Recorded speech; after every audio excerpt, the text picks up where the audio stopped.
Hey everyone, it's another episode, new week of Find Your Film, the Find Your Film podcast. This is episode 137. We have a lot of things to get to, a lot of really cool movies to get to. But before we get to that, co-host Eric Holmes, aka Accident Man, Eric's Holiday. You, by the way, for our YouTube watchers, Eric Holmes has a picture, a JPEG of Accident Man. What's the film? Accident Man, Hitman's Holiday, a photo from that with Scott Adkins. Is this a good week for you, Eric Holmes, since we're going to be doing some Scott Adkins discussion this week? Any day, any week that involves Scott Adkins is a good week for me. Okay, I'm going to put you on the spot. Favorite Scott Adkins film? Someone comes up to you, say, what's the one Scott Adkins movie that I'm going to love? That you're going to love? That I don't know. Just anyone, randomly. As far as my favorite, it used to be probably Undisputed 3, but then One Shot came out, so I think it's a One Shot. Okay, there's a movie, I think from a couple of years ago at the latest, called One Shot. I think it was released last year. Yeah. Me and Eric really loved it. Bruce enjoyed it as well. So Bruce, you liked One Shot too? I did, yeah. Okay, so hopefully Bruce hopefully has some really nice things to say about Accident Man, Hitman's Holiday. That is the latest release from Scott Adkins. We're also going to be covering a coming-of-age zombie family drama thing called The Loneliest Boy in the World, which is kind of weird, maybe in a good way, maybe in a bad way. Eric and Bruce will be spearheading that review. I also saw that. I was not able to see the Scott Adkins film, but at least all three of us were able to see The Loneliest Boy in the World. Those are our two features. Before we get to them, though, there is a little bit of a promotion that we have for this week because both Bruce and Eric recently guested on another podcast. Bruce, can you tell us what you and Eric did the past week? I guess we are the guinea pigs for the first release or official release on the Force 5 podcast Patreon feed. But they made the episode that we're on free as a teaser, or as I like to say to Jason Kleberg, the host and creator of that podcast, I like to say that he's offering us to people like free drugs.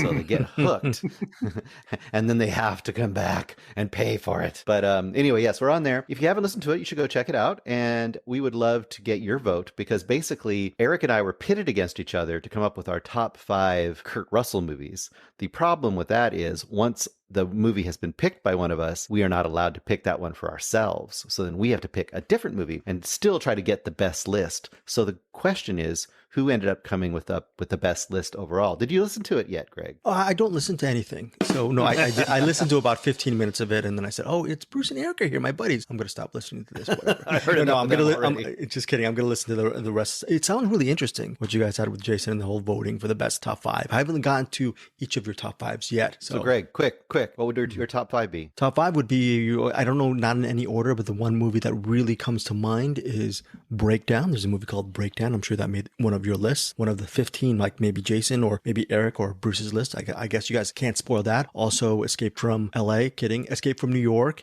The Thing, right? So Eric, thanks. You laughed at my dad joke. Yeah, Escape from LA wasn't so bad. It was not a bad movie. Keep listening to the episode, yes. And you'll know why I'm laughing. Okay, so anyways, and also obviously Tombstone. So those are the 4 that really come to mind. Actually, there's a little bit of a subcategory movies that Kurt Russell did that I wish I saw. 2 movies: Tequila Sunrise, number 1, and number 2 is this other movie called Soldier. I still have not seen Soldier, and he looks really badass in Soldier. Hopefully, Soldier made one of your lists. I'm assuming it might have made Jason's list because Jason loves these really interesting selections. We'd love to hear what's on his list, what's on Eric Holmes' list, what's on Bruce Purkey's list. You have to listen to the Force 5 podcast hosted by Jason Kleberg. And this, I guess, guinea pig, right, Bruce? So it's part of the whole Patreon thing. It's a free Patreon episode for the listeners to see whether or not they want to join that Patreon community. Yes, okay? Correct. Exactly. Oh, and just so you know, we're not going to say, but your 4 that you listed, one did not make either of our lists. One of them did not. Wow. I'll tell you one thing that may definitely. I'm just going to leave it at that. Yeah. Okay. If neither of you pick Breakdown, then, oh my gosh, that is weird because that movie is, yeah. By the way, Kurt Russell thing, he was talking about Breakdown. I did the Breakdown junket, and during the thing, he was just talking about people's fascination with thrillers and crime dramas like Breakdown was. Great movie, by the way, if you haven't seen it. So such a tense film, but he said, I remember, I'm paraphrasing, he said, it's kind of like watching pornography. He said it's in the press junket. It's kind of like watching pornography. You just can't take your eyes away just from looking from what's in front of you. So I don't know. I have no idea about pornography. I don't know anything about that whole genre of cinema.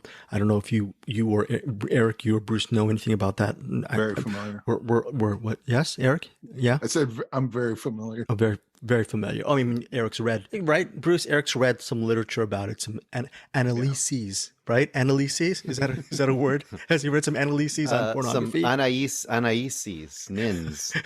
Anais Nins. Very, very good. Anais Nin. Let's shout out to that wonderful writer of memoirs, The Diary of Anais Nin. I don't know if she ever watched pornography in her life. But anyways, check that out. They're only the most famous erotica ever written by a woman, probably. Yes, exactly. I haven't read. I'm not a big reader. I'm sure, Bruce, during your salad days, you might have read during your Henry Miller Anais Nin stage. Maybe, I'm assuming. Sure, yeah. Sure, why not? Delta Venus, Oh, very good, very good. Throwing out some literature. Eric Holmes, am I coming in okay? And is Bruce a little bit not coming in okay, or is it me? Can you hear me okay? Yeah, okay. I can hear you. Bruce, you're back? Okay, so back. You're back. Okay, so then also the censors froze me for my terrible ways.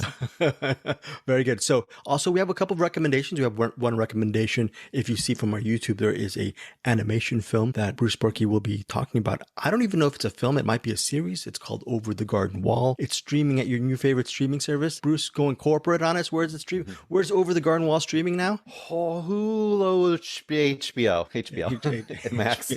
HBO Max. Wow, Bruce, moving on up with the streaming services. I thought you were always a stand for Shudder. And then Eric Holmes, you have my goodness, no Shudder recommendations this week. What's going on with us, guys? Do you have a series or a movie called A Trip to Infinity, Eric? Yeah, it's a documentary, about a little over an hour long. Okay, I was reading on IMDb that this documentary makes you think, and I'm not a fan of those kind of documentaries. So we'll see. Maybe we might spend all 5 seconds. Bruce, are you a fan of things that make you think, like A Trip to Infinity? No, they make my brain hurt if I have to think too much. They make your brain hurt? My brain hurts. My brain definitely hurts. And then we're going to round out the show with a very quick spotlight on the director, James Bridges. We will be spotlighting the movies Urban Cowboy and Perfect. Yet again, Eric Holmes, we're finally getting to James Bridges. Why James Bridges for your director spotlight for this week? I was just looking at his filmography and the movies I've seen. I liked a lot. And one of the movies, Urban Cowboy, I've seen a bunch. Perfect, I hadn't seen up until recently. And so I was curious to see if the rest of his filmography lives up to the movies I've already seen, and we'll see how that goes. I'm not a writer per se, but if I actually had a website on my Deepest Dream website, if I actually did a movie review on Perfect, my title would be Perfect Movie Review - It Isn't. We'll get to that. We'll get to what we think of Perfect. If it's perfect or miss perfect or unperfect or absolutely horrible, maybe I'm misdirecting it. Maybe I actually like the movie. We'll see. John Travolta is a journalist, and there's a lot of, I'm not going to say jazzercise. There's a lot of aerobics with Jamie Lee Curtis. So it should be interesting. Some really interesting moments with Perfect. But before we get to James Bridges, let's get to Accident Man Hitman's Holiday. Eric, I'm going to throw this over to you. It's in theaters, digital, and on demand on Friday, October 14th. Number 2, it's a Scott Adkins film. What is this movie very quickly about, and would you recommend it to the lay viewer? All right, Accident Man Hitman's Holiday is a sequel to Accident Man, the Jesse V. Johnson joint. This one is not directed by Jesse V. Johnson, but it has a couple of returning characters from the first one that didn't die in the first one. This one's also feels like more of a comedy than the last one did. Wait, is that a good thing first of all, is that a good thing or a bad thing? And did you miss Jesse V. Johnson this time around? I did miss Jesse V. Johnson. I'll get to that in a second, but the comedy really worked for me. Just comedy is subjective. The stuff I find funny is the stuff that usually makes Bruce roll his eyes, so we'll see what he thinks of this. I thought this worked pretty well as an action comedy, probably more so as a action movie, or more so as a comedy than an action movie, and this goes with the Jesse V. Johnson. I like how Jesse V. Johnson shoots action. But anyway, the action scenes are great because anytime you got Scott Adkins, and because I'm not prepared at all. Hitman. Well, Eric's pulling that out. Bruce, Accident Man, Hitman's Holiday. I don't know, you've never seen Accident Man. Are you going to go back and watch the first one after watching this sequel? I would be interested. So that's a good sign, I guess. But I also would say so I jumped in and this is a sequel, and I didn't need like a refresher. I didn't need to figure out what was going on. So it's pretty basic as far as like, okay, he's a hitman. He's literally on a holiday, kind of. And there's some people we're going to meet along the way, and we're going to get a story. And yeah, You can figure it out without having the, I guess, the background. Although I could tell there was a couple characters that came in like, okay, they give teeny little flashbacks of like something that happened in the first one. So I know that okay, those guys had a little history I would probably be slightly enriched by knowing, but I don't think it was necessary at all. The Accident Man is back this time around, and he must beat the top assassins in the world to protect the ungrateful son of a mafia boss, save the life of his only friend, and rekindle his relationship with his maniacal father figure. It co-stars Ray Stevenson. I feel horrible that I missed out on this movie. Eric Holmes, how was Ray Stevenson in this movie? Is he, I'm assuming, maybe the bad guy or maybe the good guy? I don't know. I'm clueless. He was in the first movie. He's like the handler. So in the first movie, he's like the head guy that gets he's the guy that hires the assassins to go on jobs. In this one, Scott Adkins and Perry Benson, who plays Finicky Fred, they kind of meet each other across the pond, and they kind of start doing jobs over there. And then so Ray Stevenson's the guy that comes in, is like, oh, you guys are doing the work without me. What the hell is this? So he feels kind of betrayed a little bit. And then you'll get into the story of what all that means and how that I don't know how much of this is a spoiler. I don't think it really matters too much, because a lot of these type of movies, you're there to watch the action. And in this case, the story is there to hang a bunch of jokes and a bunch of action on it. And so that's why, it's kind of a cheeseburger type movie. And I also wanted to point out Sarah Chang. Her character in this is freaking hilarious. Scott Adkins, or Mike Fallon is the character's name, but I like to call him Scott Adkins because I love him so much. But Mike Fallon hires Sarah Chang's character to basically beat him up. I guess whenever he does a hit on someone, murders someone, he likes to have her beat him up because it kind of centers him somehow. She's fucking awesome in this. She's kind of an asshole, but like a funny asshole, and it's a really great character. In fact, this movie has a bunch of great characters. I think Bruce, maybe in the chat, didn't you compare it to like Mortal Kombat or something like that? Yeah, either Mortal Kombat or maybe Street Fighter. I think Mortal Kombat's probably a better comparison, because how every time a new like bad person, bad guy nemesis comes up to face him, they kind of have the little cut like animation of that character, and they introduce them as whatever they are, and then you have like a battle, and there's even finishing moves, which I was kind of surprised by, these kind of gory finishing moves. I'll throw it back to you, but one thing I was going to mention is I believe and I would say Sarah Chang, yes, exclamation point. Sarah Chang's amazing. Yes. You were saying that she was she almost stole the show for you. Almost. I mean, she probably, because I wasn't expecting her, you know what I mean? I was expecting him, but I wasn't expecting her to be much. But she gets a lot to do in here. She kind of plays a role similar to, if you remember the really old Pink Panther movies, where Inspector Clouseau would have himself every movie he'd get surprised by, I think it was Kato, would surprise him and sneak fight him every different movie. And it's kind of an homage to that. But she can really fight really great in this movie. And I was looking at her action reel offline, and I was going, wow, she has been in a lot of great things, so I'll have to look out for her in other stuff. But yeah, I'll go ahead, Eric. You continue. Very good, Bruce. Kato Fong. Kato Fong is the name of that Pink Panther character, Bruce. Very good. So Eric, you were saying? So anyway, I guess the only thing I would have against this movie, it's not a big one, it's just why I probably would have loved to see Jesse V. Johnson come back, was that the fights in this are really good, but I think I like Jesse V. Johnson's kind of eye for that a little more. The fights in this one were shot kind of really showy. That's not really my style when I'm watching action movies. I like the camera back and locked in. They do wonderful choreography in these things, so it's great when the camera just kind of gets out of the way, and it doesn't really do that in here. The camera's a little too showy for my taste, but the action scenes are still really cool. The fights are really cool. The characters are awesome. I think this one has a lot more personality than the one before it. These are kind of like the stuff I didn't like about the first one I liked in this, and the stuff I didn't like in this I liked in the first one, so these two kind of marry each other pretty well, I think. Sounds like a pretty good marriage. What is your rating on this, Eric Holmes, Accident Man, Hitman's Holiday? This is 3-star banger. If you're in for this sort of thing, you're gonna love it. If you're not, I don't know what to tell you. I guess you start loving Scott Adkins like I do. I don't know what's wrong with you. What about you, Bruce? What's your rating on Accident I Man? am exactly the same. I'm a 3-star banger. If we're saying what 3-star bangers are like, it knows what it is, and it does it well. I think that's what this movie is. I would also just slightly disagree in that, me, I'm not really, this is not my genre so much, but well, first of all, Scott Adkins has been kind of hitting it out of the park for me as kind of a lay action person. And I think this could have a little more broad appeal because, like I said, it is almost like a really fun, almost video game movie with action. It's a little more accessible, I feel like, than some action movies might be. And like you said, the showiness of it might make it a little more accessible too. People can easily grab onto this. I think it's a lot of fun. Okay, that is Accident Man, Hitman's Holiday, in theaters, digital, and on demand, headlined by Scott Adkins again. And that's on Friday, October 14th. You can watch it in so many different ways. Should be really cool. 3-star banger for both Eric and Bruce. What's up, list nerds? Force 5 is a show about movie-related top 5 lists, hosted by me, Blacklist screenwriter and ex-video store cinephile Jason Kleberg. I have a new guest on each week, and the guest gets to pick the topic. Past guests have included film directors, screenwriters, actors, critics, comedians, rappers, artists, and other podcasters. Love or hate our picks, you're guaranteed to walk away thinking, what would be on my list? Search Force 5 wherever you get your pods, or head to force5podcast.com. Now we're off to do The Loneliest Boy in the World. Very easy to explain this one. Max Harwood, he plays, yes, the aforementioned Loneliest Boy in the World. He's an orphan.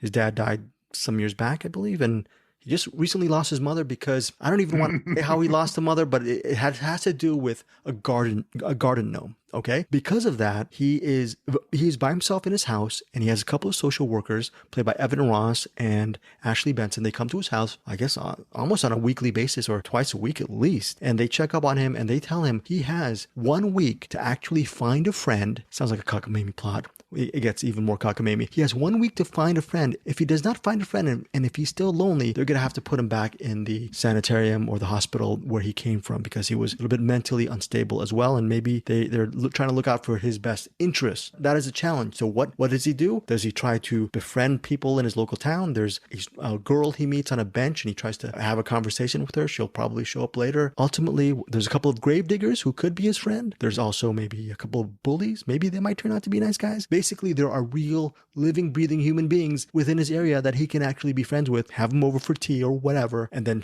prove that he's not so lonely and stay in the house. Nope. He actually digs up dead bodies in a grave, and he plants them in his house, literally on the couch. There is a family. There is a young black woman. She ends up being his surrogate mother. There is a freewheeling man, and he turns out to be sort of his surrogate dad. And they have this weird, not atomic family, a zombie-like family, helping him become sort of turn from a boy to a young man, a brave young man. That is a premise of The Loneliest Boy in the World. It is a very kooky movie, comedy at its heart. There are some, it's not gory, it's a zombie movie, so there's going to be fingers missing here, there's going to be the faces don't look so good, and et cetera, et cetera. So if you like that, you might enjoy parts of The Loneliest Boy in the World. But the idea of a movie is not just to enjoy the parts, it's to enjoy the whole experience of the movie. This movie is directed by Martin Owen, who Bruce and Eric, they know his work very, very well. Bruce, The Loneliest Boy in the World, it goes for a lot of different tones. Ultimately, it's a drama about growing up. Did this hit for you on a base entertainment level? Well, on a base entertainment, yeah. Yes and no. I really wanted to love it more than I did, I guess, is kind of my general vibe for this movie. This is a movie, like, on paper should be exactly my movie. Like, if I were just to describe what happens in this movie, I should be like, yeah, this is absolutely cool. I love what it's going for, and the weirdness and the weird ways it goes, and it has levels of grossness and it has levels of kind of, I guess, whimsy or something going on. Something about it just doesn't quite gel for me. I don't, it's the tone, or if it's the art direction, or something about it just isn't quite the way I'm having a hard time with this one. This is a movie I could imagine a young Tim Burton knocking out of the park. Not today Tim Burton, but young, like Beetlejuice era Tim Burton. I could imagine this being like perfect for him. This just felt like the tone was a little in between what it needs to be. It either needs to be even lighter and even more outlandishly whimsical, or even darker and even a little more dangerous and a little more creepy and weird. I never know where my foot quite is, which world it's in. Because, for example, you get your main character, Oliver. Like, I really don't know why he is as weird as he is. Like, I don't quite know what his deal is.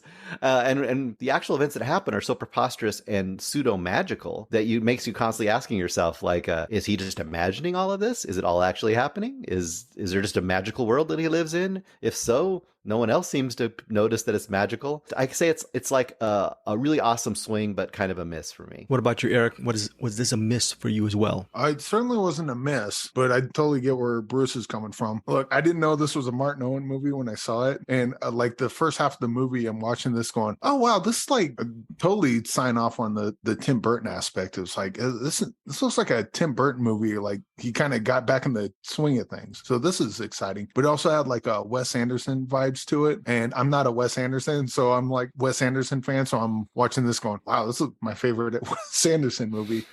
but at some point, it probably passed the halfway mark, where it kind of turns into like an 80s Teen Wolf bully picking up, like the bully things throughout the entire thing, but it kind of loses that weird Tim Burton, Wes Anderson vibe to it and goes into like an 80s comedy about a kid getting picked on. That kind of lost me a bit. And then it brought me back to the end, just because I love the characters so much. The family dynamic of it was fun. This was kind of hit and miss throughout the whole thing. The stuff I liked, I fucking loved. And then the stuff I didn't like, I was like, we don't have to go. You know, we could probably cut that scene out altogether, or maybe redo it or something. It's kind of a little uneven. Overall, I did like it. And unlike Bruce, I did like the changing of tone. The tone was like all over the place, but I was kind of there for it. And this has a really kind of, Greg, you mentioned a garden gnome earlier. Like it's got clever stuff like that. Yeah. Overall, I dig this one. Probably put it in the oven a little bit longer and I would have loved it. But as it is, yeah, good stuff. Probably not going to be for everyone, but I think there's going to be a couple of people that probably feel kind of close to us where it's like, oh, yeah, there's some good stuff in there. I would recommend this movie. It's a mild recommend for me. Here's the thing. The Loneliest Boy in the World. I really like Max Harwood, the lead actor, because I saw the Prime Video musical Everybody's, I believe, talking about Jamie last year, and he's fantastic in it. He's a talented young actor, and I definitely want to see any movie that is headline or stars Max Harwood, I'm going to see, just because of Everybody's talking about Jamie. Really love that film, and I liked his performance as Oliver in this movie. He's very good as anchoring the narrative. Also, his quasi-friend in this movie, or maybe love interest, who knows, Chloe is her name, played by Tallulah Haddon. She's very good. I like their chemistry. I like their moments. There should have been more to me within both, more Tallulah Haddon and more Max Harwood, more moments with his family. Like Eric was saying, he liked the family dynamic in this movie. The zombie family was, in my opinion, the most interesting part of this movie, just his interaction with the family members. And I wish there were just a couple more scenes devoted to that, devoted to his friendship, his burgeoning friendship, or who knows, relationship with Chloe. All of these things are really good elements, and they make me mildly recommend this film. What didn't work for me was the social workers played by Evan Ross and Ashley Benson. It's sort of a subplot, but the writer or whatever, they could have punched that one up a little bit more. It just felt like an extra subplot that I didn't need. They weren't funny to me. It didn't work for me. That did not work for me whatsoever. But overall, towards the end, I enjoyed the ending where it went with the storyline as far as the coming of age of Oliver. So overall, I would give this a mild recommend of 3 stars. And what about you, Bruce? I'm pretty close to you still. And like I said, I really didn't quite put me over the edge. And actually listening to you talk makes me think like, you know what? I really liked the stuff best that you liked as well. And I almost imagine, almost like the Addams Family or the Munsters, right? This weird family that the rest of the world is all totally normal and they're really weird. That stuff I think is great. I'd probably go 2.5 stars. 2.5 on this. Okay, cool. What about you, Eric? The dog's barking in the background, and that reminded me of my favorite part of the movie. Yes, I agree. The demon dog, yeah.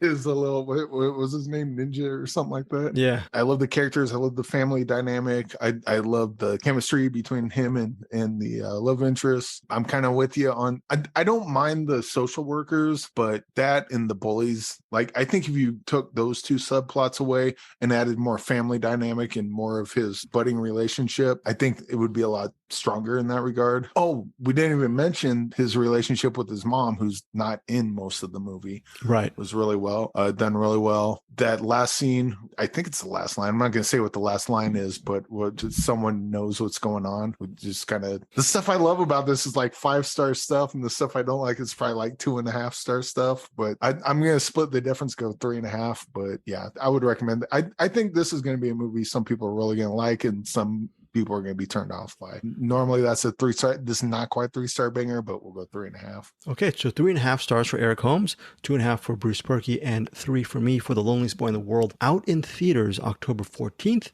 and most people will be able to watch it on October 18th when it hits pretty much all VOD platforms. So tell us what you think of The Loneliest Boy in the World, and tell us if you think if the movie worked for you. Hey there, classmates. Tune in to Middle Class Film Class every Monday and Wednesday for weekly movie news, streaming picks, and one deep dive review. The Batman trailer. There was a teaser, there was a trailer 1, trailer 2, final trailer. I don't know if it's the same one. How many trailers do we need exactly? Leave an email or a voicemail to join in the discussion. Bullshit artist! Yeah, buddy. All That's right. awesome. You're going full Danzig. Right, I am. My trans You have no is power out. over me.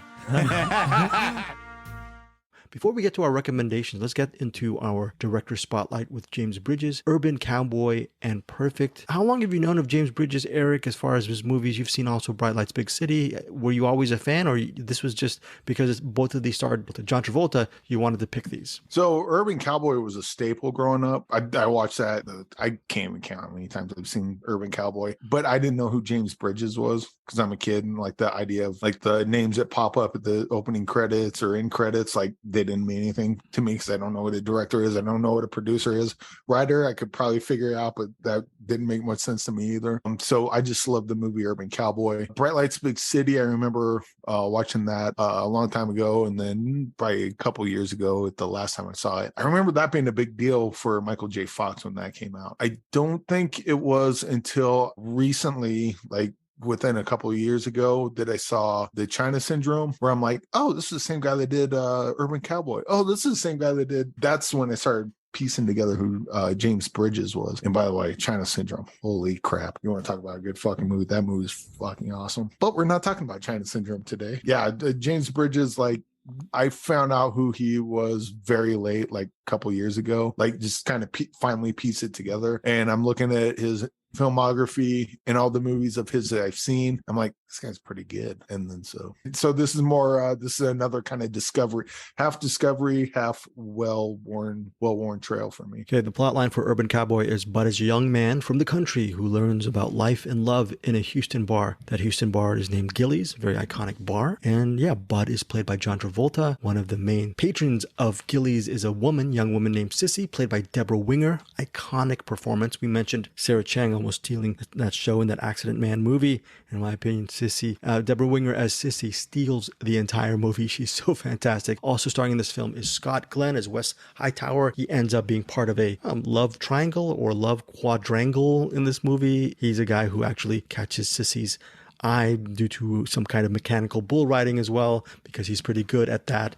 He's also pretty good at a lot of bad things as well, as we learned in the movie. There's also Mickey Gilley playing himself. Bonnie Raitt's in it. There's some really good character actors in this movie. Of course, Barry Corbin is also memorable as Bob Davis. I believe he's Bud's uncle who lets him stay with him during his stay in Houston. This movie runs 2 hours and 12 minutes. Yeah, this is a long movie if you're not invested in the characters and you're thinking, how am I going to watch 132 minutes of a guy in a bar trying to romance a girl and it's just mechanical bolts? What? Oh, I also forgot to mention Madeline Smith is in it as well. She's part of that quadrangle or quattro, whatever, the foursome. She's very good in this movie too. So yeah, it ended up being a very interesting watch. It didn't feel like a waste of 132 minutes. Bruce, do you agree with me on this, or did you feel that this was a little bit more of a slog than I did? Oh, I wouldn't call it a slog, that's for sure. I would say that it definitely is a little longer than it needs to be, because I think this is the era when if you're going to have a song on screen, you're going to have the whole song on screen. If you're going to have a dance sequence on screen, you're going to have the whole dance sequence on screen. If you're going to have multiple bull riding episodes, you're going to have the whole multiple bull riding episode on screen. So all that stuff could probably be cut down, but for the people who love bull riding and honky tonks and country music, I mean, this is just more feast for the table. For those who don't, it's fine.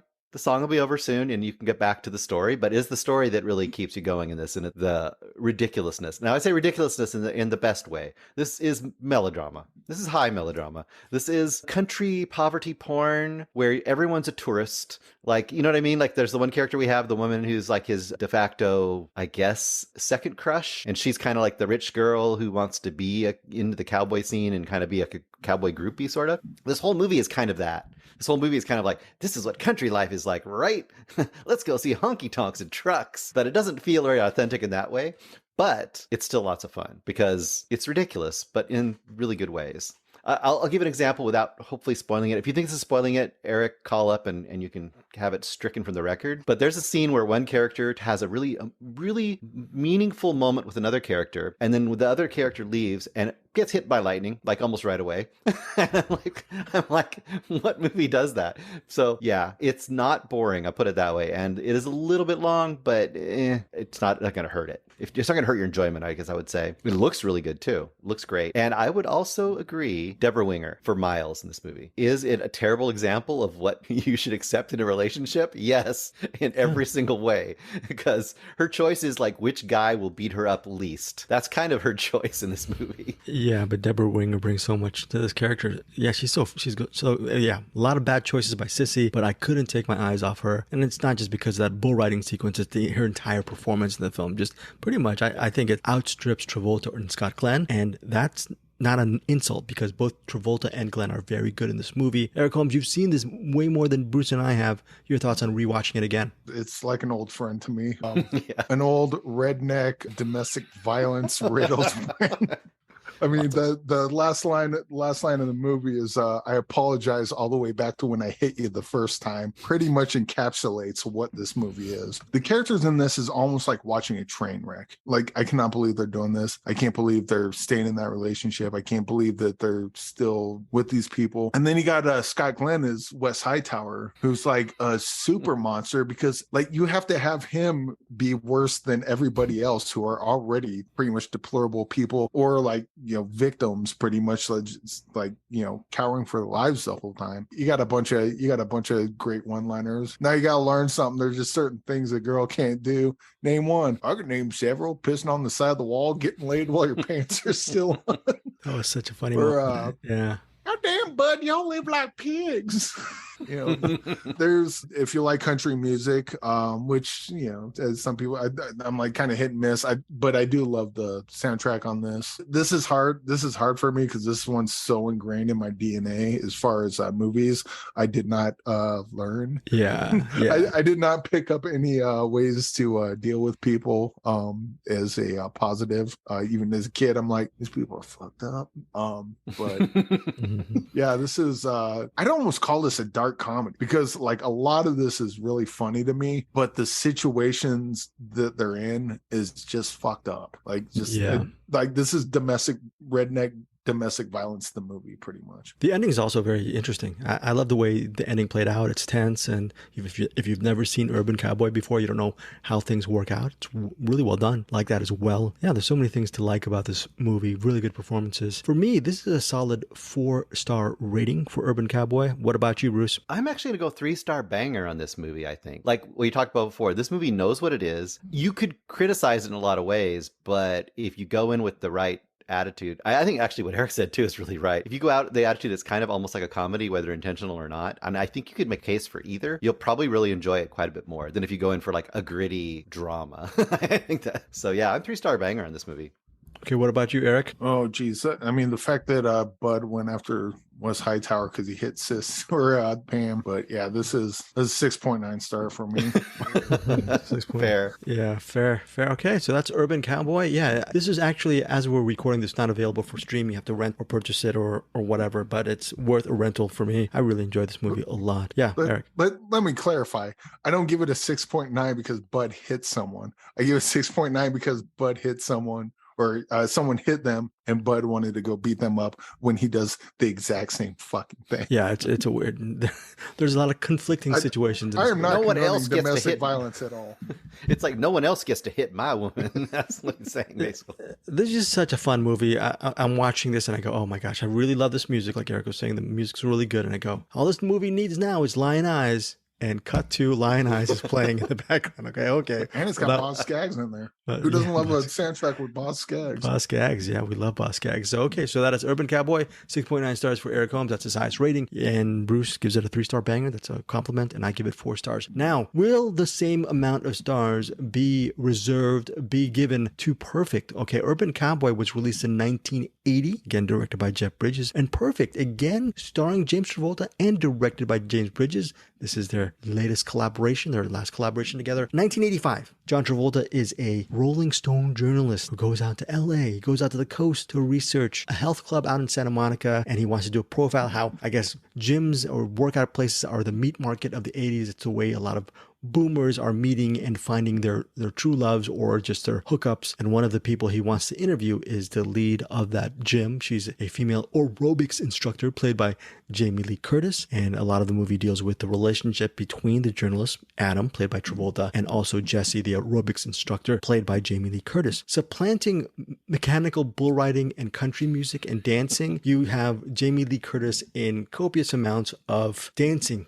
If you like seeing people doing aerobic dances, and then ultimately Adam, played by Travolta, doing these aerobics as well, and who knows, maybe you love Staying Alive, maybe you love Saturday Night Fever, you're gonna like, these are essentially dance numbers, right? So that's a big highlight of this movie. If you want to see Jamie Lee Curtis grind it out and just on a Hollywood history level, this is a must watch, right? As well as Travolta sweating it out. And it feels like a time capsule from the 1980s. Would love to hear what, Bruce, Perfect. Was it perfect for you? Well, no, it's not perfect, but in its own way, it is kind of perfect. So you actually kind of stole my thunder a little bit. I was going to say, yeah, if you replace country songs with Berlin songs and other Masquerade, new wave songs of the era. I love Masquerade, by the way. That's a great song. Got played twice. It must be good in this movie. If you take the dance routines and replace that with male strippers and John Travolta pelvic thrusts, then you got that. And the whole song, whole song. We'll do the whole song and the whole routine. And if you replace spousal or friend abuse or boyfriend or girlfriend abuse with Jamie Lee Curtis leaving John Travolta in the dust and driving away multiple times, then you got it. You got the same thing going. Talk about high melodrama. This is the next level high melodrama. But this is further into camp, I think. I think this puts a toe strongly into camp, whether it intends to or not. It has to be seen as pretty campy now. Some of the stuff with, is it Jan Wenner? Is that the Rolling Stone dude that plays the Rolling Stone dude in this? Look, he's not that bad as that guy. He's pretty good. Yeah. But the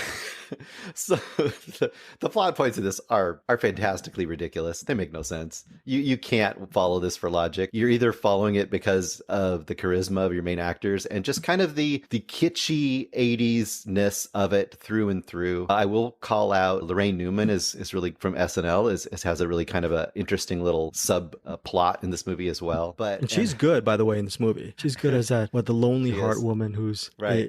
She's the most used piece of equipment in the gym. That's what they oh my gosh, it's so wrong. This movie it thinks of itself as kind of like the importance of journalistic integrity. That's kind of the subpinning of this movie, where it's just not what this movie really is about.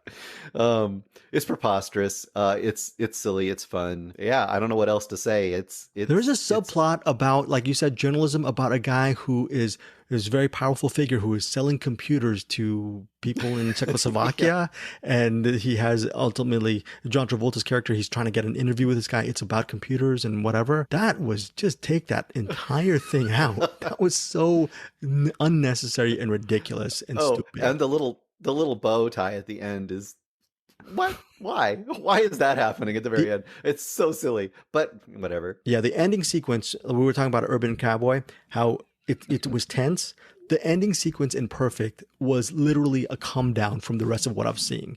But I don't know, maybe, who knows, maybe I ended up really liking it, who knows, or kind of liking it at the end. Eric, your thoughts on Perfect? The zombie dogs are going at it again. So if you describe this movie to me, I probably wouldn't be into it, like aerobics and blah, blah, blah. As I'm watching it, I'm in pretty much the entire time. It's got some blowout kind of DNA to it. Probably with Blowout, where John Travolta's like going around recording sound. This one is journalist, not the same thing, but kind of similar. Blowout's definitely the better movie of the two, but I did like the journalistic angle to this as the movie went along. I'm loving. Okay, it's been a week and my brain doesn't work. I remember almost sex scenes, but I don't recall an actual sex scene. No, they weren't. No. But I do recall a sex scene in the aerobics class. It wasn't actually a sex scene, Yes. but it was totally a sex scene. I mean, it's worth it just for that. It's worth it just for that. Yeah. Yeah, you just kind of see John Travolta in the aerobics class. He's like thrusting his hips, and then it cuts to Jamie Lee Curtis, and she's like swinging her hips. I'm like, they're totally fucking. They're like 20 feet apart from each other, but they're totally fucking. This is awesome. And then at the end, it gets courtroom drama at the end. I'm like, I fucking love this movie. Oh my God. Yeah, I give it points because it was a block away from where I used to live, but that's the only reason why I give the LA County courthouse thing any kind of props. By the way, listeners, there's a scene, there's a 40-second scene in Morocco that never gets picked up again. It's in Morocco. Why Morocco? Why? There's a lot of, when people say know your why, I was not knowing my whys throughout the entire watching of Perfect. So Eric, I butted in. What else do you want to say about Perfect? Yeah, good. Yeah. This is like I don't know. This is a weird movie because like if I'm describing like having Eric having seen it, describing this to Eric hadn't seen it yet. Like just on paper, looks like I don't want to watch this movie. I mean, the courtroom drama part sounds cool, but like this doesn't seem like my type of movie at all. But as I'm watching it, I'm just I'm dialed in. I like John Travolta's character, like as the journalist. Thank you. The journalist, kind of seeing how that plays out, like the behind the scenes stuff of you gotta get the story. Maybe it's not that important. Like that whole thing was kind of weird where like he's trying to get Jamie Lee Curtis. You know who is the most interesting character in this movie? The girl, the most used blah blah blah. Well, Lorraine Newman was good. And DeSalvo as a photographer in her several scenes was very interesting. So who was that? And DeSalvo. The photographer. Yeah. That part was awesome. So when they're at the party and he's talking to her, and then you get like really deep insight in just like a little tiny part of the movie of just kind of what would normally just be a background character. I really loved her character. Like her character was like kind of in any other movie, she's like the character that's kind of mostly comic relief, I suppose, or forgettable. Just kind of a throwaway character. But they had just that's a really good example of where you can really make a character shine. The only problem is the forgettable part of this movie are the leads. The interesting parts were all those little Lorraine Newman and DeSalvo, Jan Wenner, however you pronounce his name, all these little things, all these little incidentals. Maybe the computer that John Travolta was working was more interesting. The word processor. The MS-DOS prompt that he was on was more interesting than Jamie Lee Curtis or John Travolta in this movie. There is, Eric, to your point, there is that crotch sequence that I'm going to recommend because people have to watch it just to say they've watched it. But it seems like, Eric, you liked it a lot more than me and Bruce, probably. Yeah, I did. And by the way, this thing's cheesy as fuck. Like everything you guys are saying is completely accurate. But like the little gems like throughout the them fucking, but they're not fucking, but they're totally fucking. The insight into that one character and just like a couple lines. Like it's just one tiny scene and you get like so much character. That I think like you cut out that little tiny scene of her talking to John Travolta and give it to screenwriters and go, fucking study this. Right. This is how you build character with almost nothing. Let's get your rating on Perfect. I will go. This is not my favorite James Bridges movie, but I would totally watch this again. I'm gonna have to go 4 stars. Cool.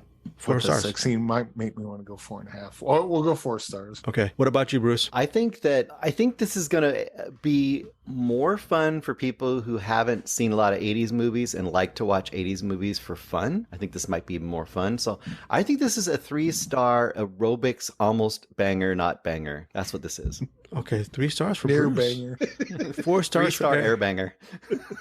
4 stars for Eric, 3 stars for Bruce, and a generous 1 star for me. I mean, I'm trying my best. I was honestly going to give this movie just a big fat 0 because I hated it so much. I hated Perfect. Perfect was Perfect is like, no, I was going to say some bad things, but no, 1 star. James Bridges. I did like Urban Cowboy though, but crotch sequence and DeSalvo, Lorraine Newman. 1 star for them. Everything else gets a big What fat about 0. the liquid nitrogen ice cream making scene? Didn't you like that? Oh wait, there's a Carly Simon sequence. I thought that was cute.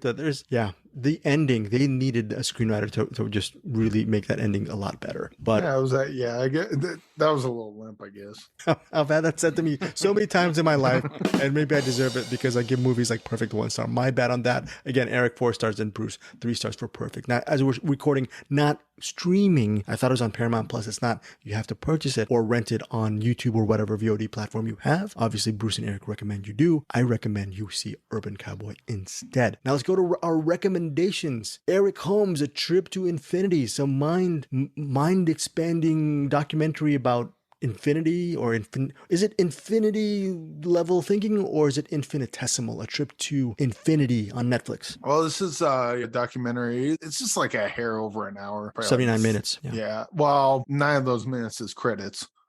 So yeah, it's not very long. Certainly doesn't go on for infinity, but but it's directed by Jonathan Halperin and Drew Takahashi, and I believe so this is mostly animated, and I believe Drew Takahashi is the lead animator as well. This is just basically a bunch of interviews with different scientists and mathematicians talking about infinity. And so like the first half of it, and then they have animation to go along with it to kind of visualize the concepts that they're bringing out. So the first half of it was kind of, just a bunch of thought experiments that I've heard a million times, and I'm kind of like, this is not okay. This is science 101 pretty much. But then they start getting into where is infinity? Like where in nature can we find infinity? And then start getting into deeper concepts like multiverse hypothesis, I guess. Hesitate to call them theories, but maybe they are. I wouldn't know. By the way, I'm not a scientist. I'm an idiot podcaster. So not like my smart podcasters, Greg and Bruce. I'm the idiot one. But I don't call myself smart. Bruce is a smart one out of all of us. Yeah, Greg, I'm being nice. Okay, thank you. Okay, I'll take it. I'll take the lie. But so basically in the second half of this is when they start getting into like really mind trippy stuff. I did the Baraka on shrooms. This is probably the movie I should have done on shrooms, because I started going down a mental rabbit hole after the second part. Like they started talking about like the multiverse, like and this is an old idea too. If there's a multiverse, then ideally theoretically there's an infinite amount of possibilities. Therefore, what I'm doing right now, what you're hearing right now, what you're doing listening to me right now is happening infinity times, because there's infinity everything. And then I started thinking, it was like, well, if matter can be in an infinite amount of distance away, because that's how that would have to happen. That's in the multiverse. That's like way over there. Mm-hmm. There's got to be like me right here. And if infinity exists, there's got to be me doing exactly what I'm doing infinite distance away. And then I was like, well, can something be infinitely close to each other? And then I started thinking like space-time, of like we're traveling through space-time. And so like I'm infinitely closer to myself, like an infinite Planck distance away, or however you would describe that. Again, I'm not a scientist. I'm just kind of coming up with this bullshit. And if you want to email me at hamslime@gmail.com, you can email me and tell me what an idiot I am, and I will respond, I agree. But it just got me thinking of like a bunch of different thought experiments, and kind of had fun playing in my own brain after watching this. And then just went on YouTube and just started looking up shit about black holes and infinity, SciShow, space-time, like all that stuff. And there was a Nobel Prize winner this year that won for quantum physics. That's actually really makes sense with what they're talking about Infinity. Good on them for that. The first half, I think, if you're into this kind of thing, the first half's going to be kind of like, been there, done that. The second half's going to be where they start really leaning into some ideas. But again, most of it's thought experiment stuff. So I wouldn't take it too seriously, but it turned my brain on, certainly. Okay, Eric, what's your rating on A Trip to Infinity? This is also 3-star banger. Not the typical kind of 3-star banger we get. If you're into this sort of thing, you're going to dig it. And if you're not, then I don't know what to tell you. Okay, 3-star banger for Eric Holmes for A Trip to Infinity, currently streaming as we speak on Netflix. Next up is HBO Max. Recent subscriber, Bruce Purkey, Over the Garden Wall. What made you watch this series? That's a series, Bruce. It takes time. It takes hours to watch this stuff, doesn't it? Was it worth it for you? Well, it only takes a little over 90 minutes. So that's one thing in its advantage. So it's 10 episodes, but each episode's like 11 minutes long. So it's not a lot of time investment. This is one I've heard for a few years in a row from the guys on Middle Class Film Class. I think specifically Joseph and Pete both love this, and it's become like a Halloween tradition. And since I saw that it was available, once I got HBO Max, I thought I will give it a try, since it doesn't require me to go in and watch 10 hours of Dahmer. So anyway, this is great. This is really, really cool, and really should be, I think, for a lot of people, a great, it probably already is. I'm kind of late to the party. This is from 2014. Should be like a Halloween tradition. It's so fun and easy to watch. The basic concept of this, first of all, it's created by Patrick McHale, who is also partly responsible for a lot of Adventure Time. He's not the creator of Adventure Time, but he had a lot to do with it, and also with Flapjack, if you ever watched that old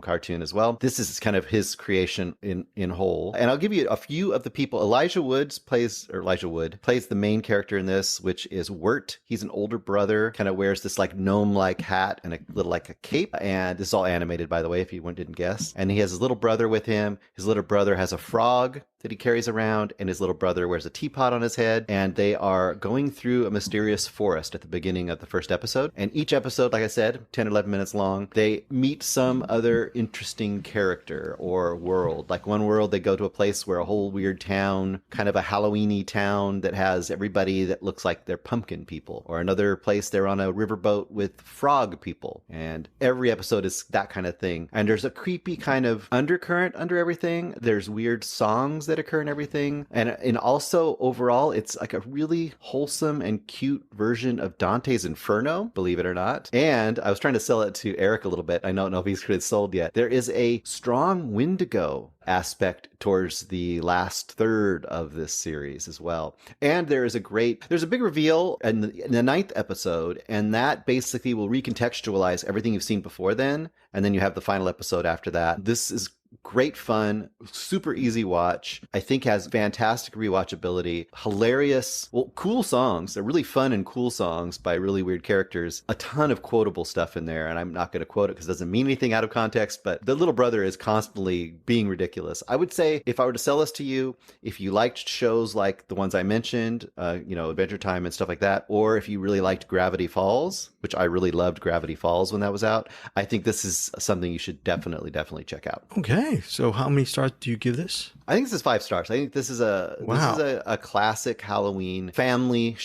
It has just enough creepiness for adults and inside stuff, but kids can watch it too. It's not that scary. As for kids, what's the age range? Since I have a 6-year-old niece, that is 8 and up, 9 and up. Yeah, I think in that range, because there is some darkness towards the end. There is definitely some threats. There's a beast kind of a thing that is trying to get children. So I think that could be a little scary to a little kid, but it's not gory and it's not like violent. There's no swearing. There's nothing like that in here. Okay, so that is Over the Garden Wall. 5 stars from Bruce Purkey. HBO Max, currently streaming. Looks good. 11 minutes each with these episodes. I think there's 10 episodes. Yes, Bruce. One last thing. I will mention just a few of the guest voices you hear in here, just to get you interested a little bit extra.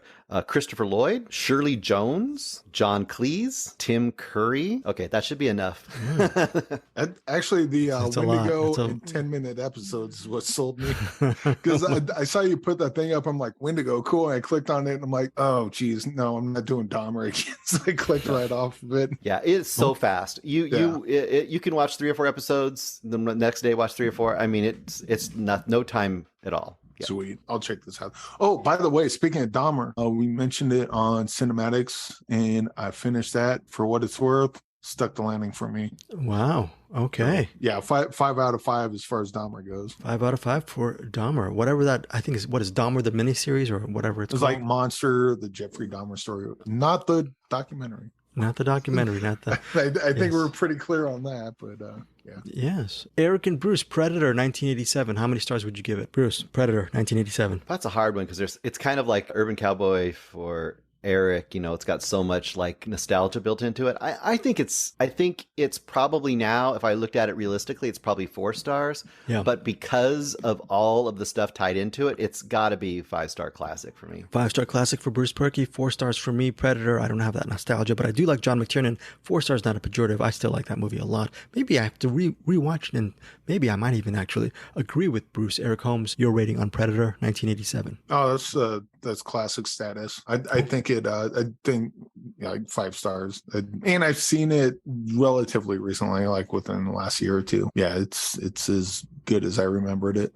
Okay. There's a bunch of slack-jawed effers, and I'm not talking fuck. Like there's certain language that's dated as an action movie. In the Jungle from the 80s looks awesome. Yeah, that is top tier, I think. Well, myself, I'm a slack-jawed effer myself, but you know who's not a slack-jawed effer is our buddy Peter Beta over at the Middle Class Film Class podcast. He's joined this week with his buddies Tyler and not Joseph this week. Joseph is replaced temporarily by his significant other Brianna. She's one of the co-hosts this week on Middle Class Film Class, and they review the 1987 film Predator. So check out Middle Class Film Class this week and tell us what you think of Predator. Tell us what you think of Middle Class Film Class. I was going to say the boys. It's not the boys this week. It's Brianna joining the Tyler and Pete. While we're doing that, we're going to get to Bruce's What's in the Box in a second. But until we do that, let's have a musical interlude by Pete. Bruce, do the honors. Yo, Pete, drop that beat.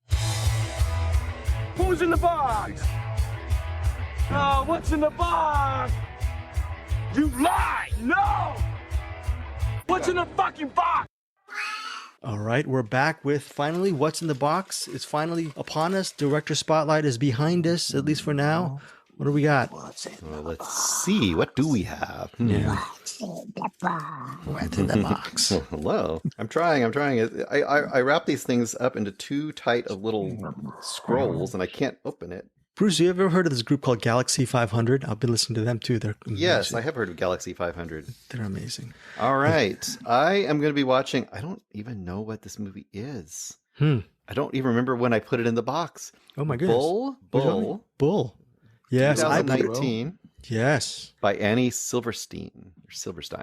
Yeah, Silverstein. The reason why Bull is on your list is I put it there because I really enjoyed that movie, and it features an amazing lead performance from Rob Morgan. And this is, look, director spotlight Rob right Morgan, now. Yes. Yeah, he is a national friggin' treasure. I love him.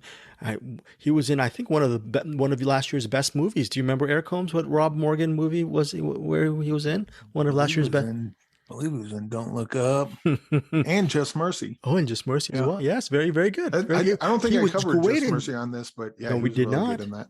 He should have received an Oscar nomination. Do you agree with me on this? On Just Mercy. What do you think, Eric? I mean, he's probably one of those the guy needs to be in everything sort of movies. Yes. Okay. So Bull, and hopefully all three of us will be watching Bull, and hopefully some of you guys will check out Bull as well. Tell us what you think of Bull if you've already seen it. If not, join us. Oh, actually, it might be available on Prime Video as we speak, Bruce. So it should be an easy watch for all three of us. Yes. All right. That is it for episode 137. Any final comments, thoughts? Are you mad that I gave Perfect 1 star? You, Eric Holmes, you go first. No, I'm not mad at anything you do, Craig. Okay. In fact, if I could give you a hug every day, I would. Thank you very much. Appreciate it. And you too, Bruce. You don't feel left out. It's all right.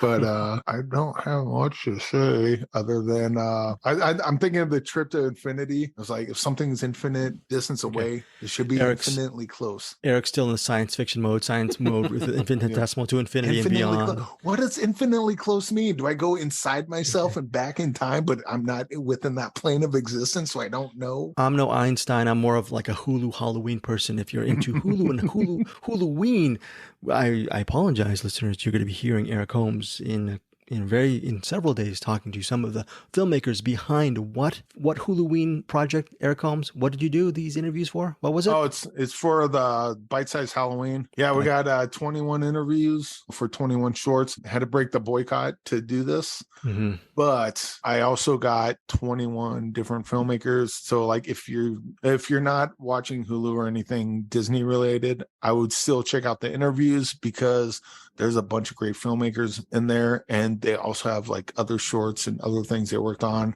that are equally as good. So I think it's very important because these are not well-known filmmakers, but one of the good things about the bite-sized Halloween is that it kind of helps lesser-known filmmakers get out there. I don't like to do that myself, but I guess Eric does. Do you like to do that, Bruce? You like to spotlight lesser-known filmmakers and talent that's under what? No. Terrible idea. We hate only Michael Bay and Zack Snyder. That's the only ones that we talk about. You hate me now? You hate me now, Eric? I retract my hugs from earlier, but I'll give you 2 of them tomorrow. No, but if you want to hear Eric's interviews with these really interesting and talented filmmakers for Bite Size Halloween, they have a whole bunch of diverse shorts on Hulu streaming right now. Watch them first, and a couple of days on our Find Your Film podcast feed. Check out Eric's home interviews with all of these people. Now, Bruce, final thoughts on this episode. Well, our episodes sometimes can teach you something, and I've learned myself from this episode that I'm going to keep, I've been keeping little license plates with the names of all of my exes. I just keep them in my truck because you just never know when you'll be getting back with one of them, and you can just put it up in that rear window and you're good to go. You know what? That is an image that, right. That is an image from one of the movies we covered. If you do not know. McDonald's again. Okay, and that is a little bit of a hint from Eric Holmes. We'll see you next week on Find Your Film. Take care, guys, and have a great week watching movies.